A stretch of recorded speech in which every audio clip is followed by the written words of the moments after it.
Here we have a new 1330 series CV rear shaft from my customer Brian's. It's like a 79, 78, somewhere in there. F150 short box, 4-wheel drive, and it's got a lift kit in it, mild lift kit, not crazy, and big block powered. So he had a drive shaft for it, and he was having problems with it, and he suspected it was too short, and it was just clapped out, clunky. So we'll take a look at this. So the ball stud yoke has a bushing on it. That was an old trick that they used to do in the 70s and the 80s. Just, you know, the ball socket, the centering device, gets chewed up and wrecks the trunnion like they still do today. And what they would do back then is turn this down and put a bushing on it and run it with no needles. So that's what that was, with no needles on it. And that's not the first one of these I've seen. In fact, there used to be an outfit out Midwest that remanned these things, and they were like used car dealer specials. And it's just, you know, it's what they did. They worked, not for long, but they worked.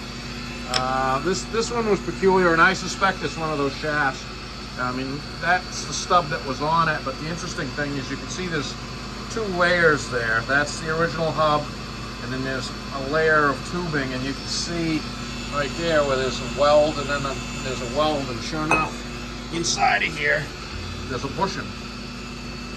And it only goes down in there a little ways, and you can see how that is. And I saw it almost instantly. I remember seeing them from back in the day. So enough about that. So we built, there was nothing really to reuse. So that's the reason why I'm showing it. So this is all new. I did reuse the H-yoke though.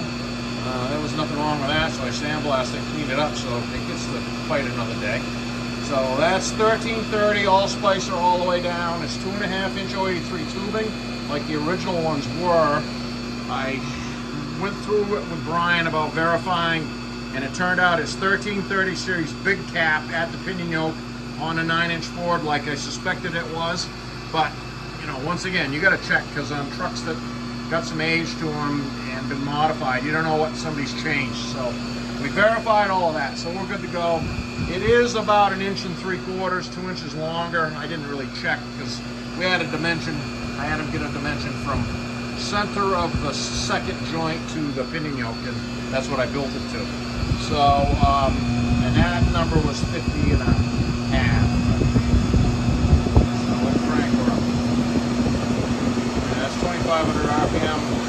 0 at the transfer case, and 0 at the rear axle, nice and smooth, both ends. So I got that shined up. We're gonna get some paint on that, and I'll get it to Brian.